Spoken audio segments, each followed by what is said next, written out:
Lost in a Pyramid, or The Mummy's Curse, by Louisa Alcott. "And what are these, Paul?" asked Evelyn, opening a tarnished gold box and examining its contents curiously.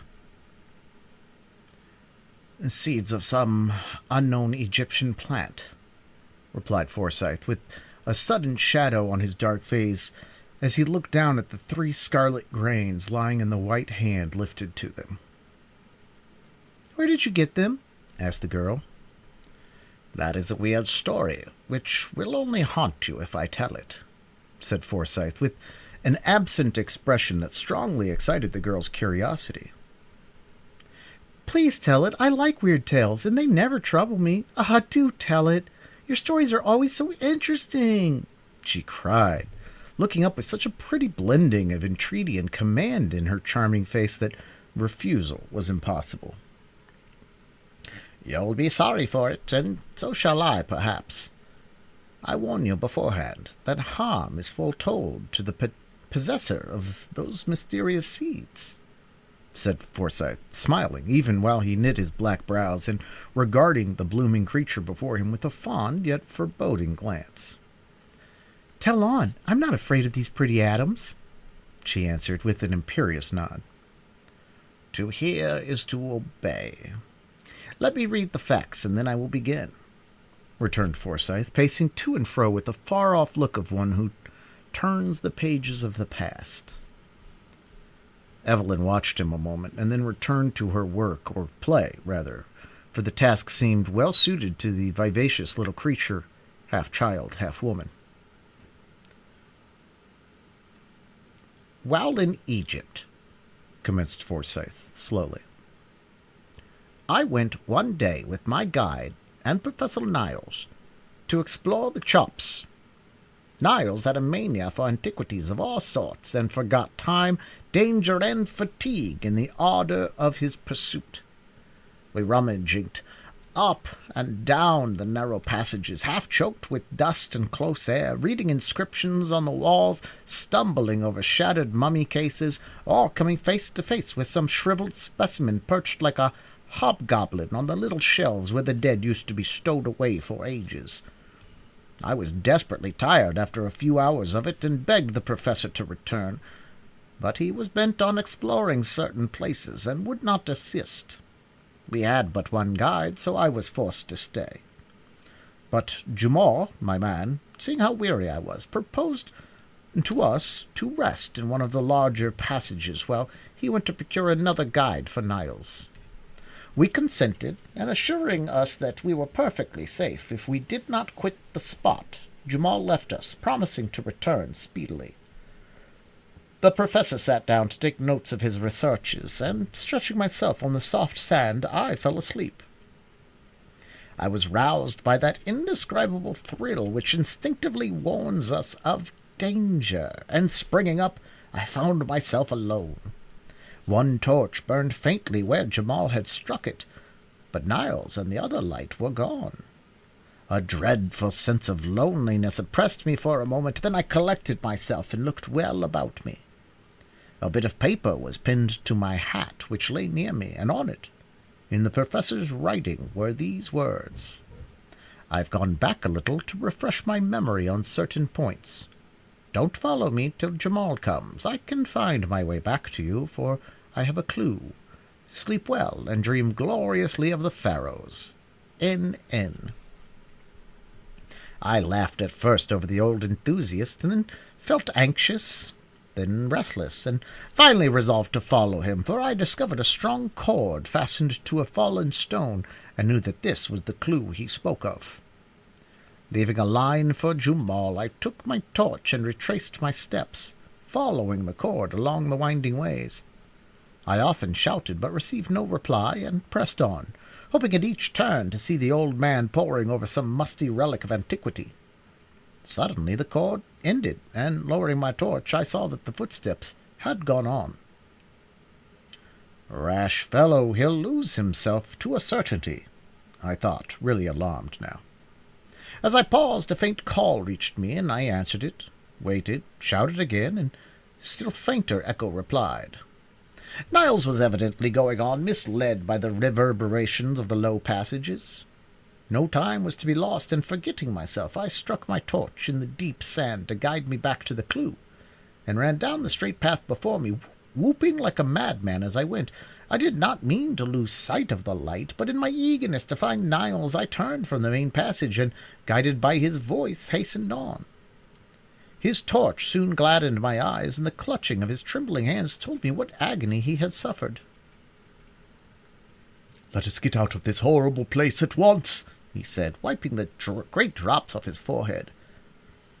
"Come, we're not far from the clue. I can soon reach it, and then we are safe." But as I spoke, a chill passed over me, for a perfect labyrinth of narrow paths lay before us. Trying to guide myself by such landmarks as I observed in my hasty passage, I followed the tracks in the sand till I fancied we must be near my light. No glimmer appeared, however, and kneeling down to examine the footprints nearer, I discovered, to my dismay, that I had been following the wrong ones, for among those marked by a deep boot heel were prints of bare feet. We had had no guide there, and Jamal wore sandals. Rising, I confronted Niles with one despairing word. "Lost," as I pointed from the treacherous sand to the fast-waning light. I thought the old man would be overwhelmed, but to my surprise he grew quite calm and steady, thought a moment, and then went on, saying quietly, "Other men have passed here before us. Let us follow their steps, for, if I do not greatly err, they lead toward great passages, where one's way is easily found." On we went bravely, till a misstep threw the professor violently to the ground with a broken leg, and nearly extinguished the torch. It was a horrible predicament, and I gave up all hope as I sat beside the poor fellow, who lay exhausted with fatigue, remorse, and pain, for I would not leave him. "Paul," he said suddenly, "if you will not go on, there is one more effort we can make. I remember hearing that a party lost as we are saved themselves by building a fire. The smoke penetrated farther than sound or light, and the guide's quick wit understood the unusual mist. He followed it and rescued the party. Make a fire and trust to Jamal." "A fire without wood?" I began, but he pointed to a shelf behind me, which had escaped me in the gloom, and on it I saw a slender mummy case. I understood him, for these dry cases, which lie about in hundreds, are freely used as firewood. Reaching up, I pulled it down, believing it to be empty, but as it fell open, it burst open, and out rolled a mummy.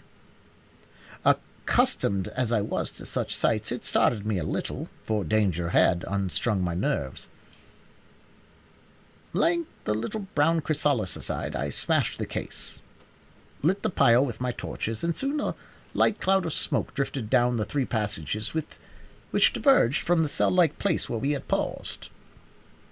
While busied with the fire, Niles, forgetful of pain and peril, had dragged the mummy nearer and was examining it with the interest of a man whose ruling passion was strong even in death. "Come and help me unroll this. I have always longed to be the first to see and secure the curious treasures put away among the folds of these uncanny winding sheets. This is a woman, and we may find something rare and precious here," he said, beginning to unfold the outer coverings, from which a strange aromatic odor came. Reluctantly I obeyed, for to me there was something sacred in the bones of this unknown woman. But to beguile the time and amuse the poor fellow, I lent a hand, wondering as I worked if this dark, ugly thing had ever been a lovely, soft-eyed Egyptian girl. From the fibrous folds of the wrappings dropped precious gums and spices, which half intoxicated us with their potent breath, antique coins, and a curious jewel or two, which Niles eagerly examined. All the bandages but one were cut off at last, and a small head lay bare, round which still hung great plaits of what had once been luxuriant hair. The shriveled hands were folded on the breast, and clasped in them lay that gold box. "Ah!" cried Evelyn, dropping it from her rosy palm with a shudder. Nay, don't reject the poor little mummy's treasure. I never have quite forgiven myself for stealing it, or for burning her," said Forsyth, panting rapidly as if the recollection of that experience lent energy to his hand. "Burning her? Oh, Paul, what do you mean?" asked the girl, sitting up with a face full of excitement. "I'll tell you. While busied with Madame la Momie, our fire had burned low, for the dry case went like tinder. A faint, far-off sound made our hearts leap, and Niles cried out, 'Pile on the wood! Jumal is tracking us! Don't let the smoke fail now, or we are lost!' 'There is no more wood. The case was very small and is all gone,' I answered, tearing off such of my garments as would burn readily and piling them upon the embers. Niles did the same, but the light fabrics were quickly consumed and made no smoke. "Burn that!" commanded the professor, pointing to the mummy. I hesitated a moment. Again came the faint echo of a horn. Life was dear to me. A few dry bones might save us, and I obeyed him in silence. A dull blaze sprung up, and a heavy smoke rose from the burning mummy, rolling in volumes through the low passages, and threatening to suffocate us with its fragrant mist. My brain grew dizzy, and the light danced before my eyes. Strange phantoms seemed to people in the air, and in the act of asking Niles why he gasped and looked so pale, I lost consciousness. Evelyn drew a long breath and put away the scented toys from her lap as if their odor oppressed her. Forsyth's swarthy face was all aglow with the excitement of his story, and his black eyes glittered as he added with a quick laugh, "That's all. Jumal found us and got us out, and we both forswore pyramids for the rest of our days." "But the box! How came you to keep it?" asked Evelyn, eyeing it askance as it lay gleaming in the streak of sunshine. "Oh, I brought it away as a souvenir, and Niles kept the other trinkets." "But you said harm was foretold to the possessor of these scarlet seeds," persisted the girl, whose fancy was excited by the tale, and who fancied all was not told. "Among his spoils, Niles found a bit of parchment which he deciphered, and this inscription said that the mummy we had so ungallantly burned was that of a famous sorceress, who bequeathed her curse to whoever should disturb her rest. Of course, I don't believe that curse has anything to do with it, but it's a fact that Niles never prospered from that day. He says it's because he has never recovered from the fall and fright, and I dare say it is so, but I sometimes wonder if I am to share the curse, for I've a vein of superstition in me, and that poor little mummy haunts my dreams still." A long silence followed these words. Paul painted mechanically, and Evelyn lay regarding him with a thoughtful face.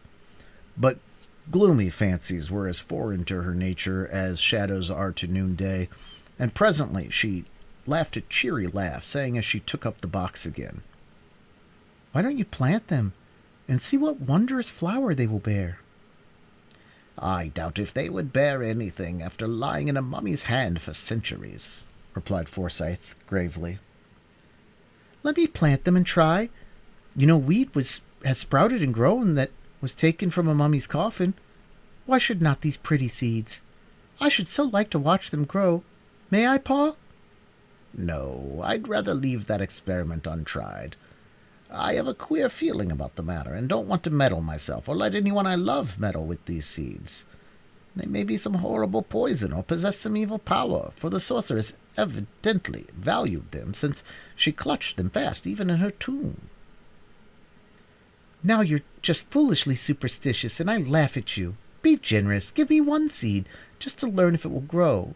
See, I'll pay for it," said Evelyn, who now stood beside him, dropped a kiss on his forehead as she made her request with the most engaging air.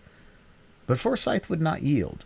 He smiled and returned the embrace with lover-like warmth, then flung the seeds into the fire and gave her back the golden box, saying tenderly, "My darling, I'll fill it with diamonds or bonbons if you please, but I will not let you play with that witch's spells. You've enough of your own, so forget the pretty seeds and see what a light of the harem I've made for you." Evelyn frowned and smiled and presently the lovers were out in the spring sunshine, reveling in their own happy hopes, untroubled by one foreboding fear. "I have a little surprise for you, love," said Forsyth, as he greeted his cousin 3 months later on the morning of his wedding day. "And I have one for you," she answered, smiling faintly. "How pale you are, and how thin you grow! All this bridal bustle is too much for you, Evelyn," he said, with fond anxiety, as he watched the strange pallor of her face and pressed the wasted little hand in his. "I am so tired," she said, and leaned her head wearily on her lover's breast. "Neither sleep, food, nor air gives me strength, and a curious mist seems to cloud my mind at times. Mamma says it's the heat, but I shiver even in the sun, while at night I burn with fever. Paul, dear, I'm glad you are going to take me away to lead a quiet, happy life with you, but I'm afraid it will be a very short one." "My fanciful little wife, you are tired and nervous with all this worry, but a few weeks of rest in the country will give us back our blooming Eve again. Have you no curiosity to learn my surprise?" he asked, to change her thoughts. The vacant look stealing over the girl's face gave place to one of interest, but as she listened, it seemed to require an effort to fix her mind on her lover's words. "You remember the day we rummaged in the old cabinet?" "Yes," and a smile touched her lips for a moment. "And how you wanted to plant those queer red seeds I stole from the mummy?" "I remember," and her eyes kindled with sudden fire. "Well, I tossed them into the fire, as I thought, and gave you the box. But when I went back to cover up my picture, and found one of those seeds on the rug, a sudden fancy to gratify your whim led me to send it to Niles and ask him to plant and report on its progress.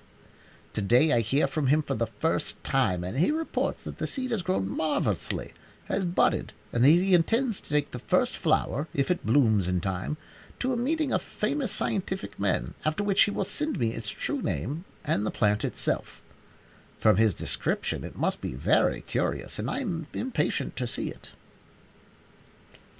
"You need not wait. I can show you the flower in its bloom." And Evelyn beckoned with the méchant smile so long a stranger to her lips. Much amazed, Forsyth followed her to her own little boudoir, and there, standing in the sunshine, was the unknown plant.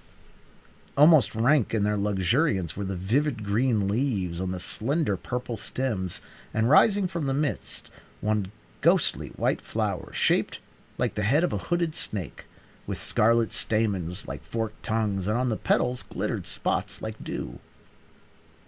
"A strange, uncanny flower. Has it any odor?" said Forsyth, bending to examine it, and forgetting, in his interest, to ask how it came there. "None, and that disappoints me. I'm so fond of perfumes," answered the girl, caressing the green leaves which trembled at her touch while the purple stems deepened their tint. "Now, tell me about it," said Forsyth, after standing silent for several minutes. "I had been before you, and secured one of the seeds, for two fell on the rug. I planted it under a glass in the richest soil I could find, watered it faithfully, and was amazed at the rapidity with which it grew when once it appeared above the earth. I told no one, for I meant to surprise you with it, but this bud has been so long in blooming, I have had to wait. It is a good omen that it blossoms today, as it is nearly white. I mean to wear it, for I've learned to love it, having been my pet for so long." "I would not wear it, for in spite of its innocent color, it is an evil-looking plant, with its adder's tongue and unnatural dew. Wait till Niles tells us what it is, then pet it if it is harmless." "Perhaps my sorceress cherished it for its symbolic beauty. Those old Egyptians were full of fancies. It was very sly of you to turn the tables on me this way."